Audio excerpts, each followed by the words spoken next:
What's up, YouTube? It's the Console Samurai with Grown Ups Gaming. And a few months ago, we heard a rumor about PlayStation 4 possibly coming out with an upgraded version.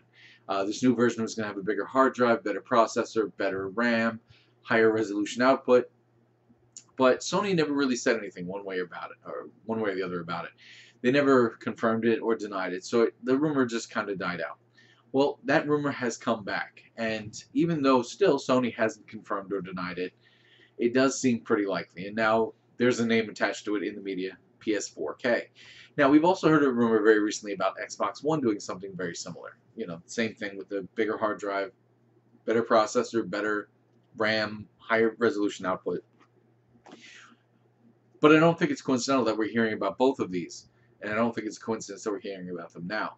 Another rumor that's been going around was the Wii U was about to come to the end of its lifespan, which makes sense. Even though Nintendo hasn't come out and said anything one way or the other about that, it does make a lot of sense.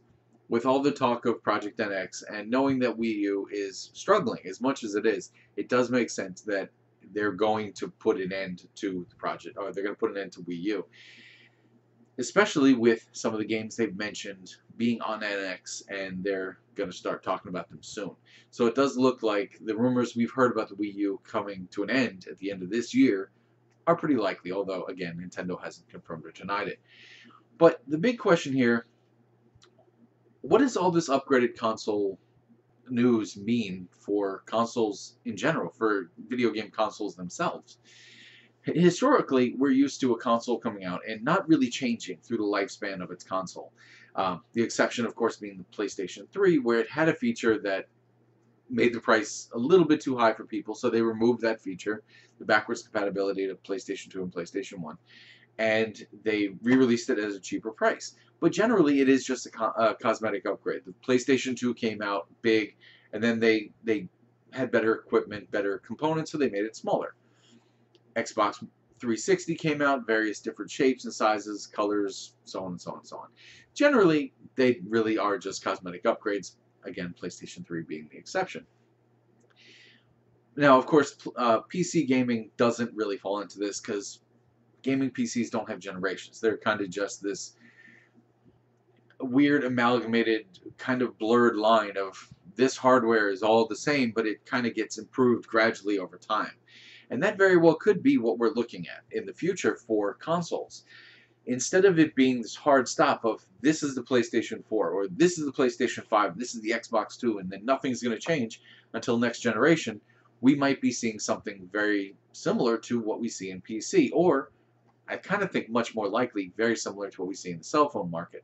And I'm going to use iPhone as an example because it's the easiest to kind of delineate.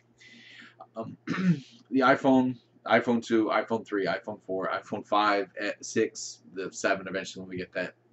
Each one is a very clear generation. But within each of those generations is a slight improvement. You have the 5, but you also have the 5S. You have the 6, but you have the 6S and the 6 Plus. And they're all more or less the same, but they are slight incremental updates. And that might be exactly what we're looking at with consoles in the future. This PS4K or PS4.5, whatever you want to call it, the Xbox 1.5, or whatever the gaming journalist media is going to decide to call it to make it a cute name.